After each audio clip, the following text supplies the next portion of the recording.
टोपे महाविद्यालय चांदूर बाजार आणि गोसी टोपे कनिष्ठ महाविद्यालय चांदूर बाजार तसेच इको क्लब चांदूर बाजार यांच्या संयुक्त विद्यमाने आज आमच्या कनिष्ठ महाविद्यालयामध्ये इको फ्रेंडली राख्या बनवण्याची कार्यशाळेचं आयोजन करण्यात आलेलं होतं। यात महाविद्यालयाच्या बऱ्याच विद्यार्थ्यांनी इको फ्रेंडली राख्या तयार केलेल्या आहेत। भारतामध्ये सर्वत्र राखी पौर्णिमेचा कार्यक्रम साजरा केला जातो।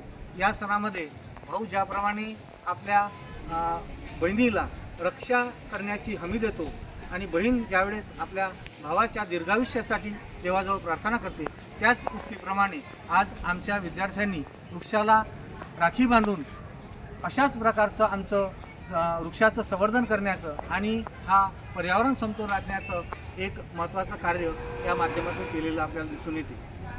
मला सांगताना अतिशय अभिमान वाटतो की आमच्या कनिष्ठ महाविद्यालयातील विद्यार्थ्यांनी अशा प्रकारच्या राख्या बांधून वृक्ष संवर्धनाची शपथ या ठिकाणी घेतलेली आहे।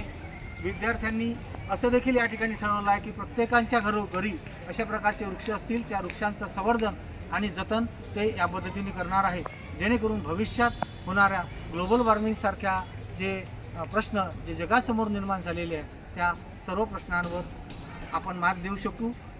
आम्ही आमच्या महाविद्यालयाच्या वतीने अशा प्रकारचा वृक्ष संवर्धनाचा कार्यक्रम, राखीचा कार्यक्रम घेऊन सर्वांना आवाहन करतो की अशाच प्रकारचं वृक्ष संवर्धन जनतेने करावं, जेणेकरून भारतासमोर आणि जगासमोर असणारे जे काही ग्लोबल वॉर्मिंगसारखे प्रश्न आहेत ते आपल्या उद्भवणार नाही।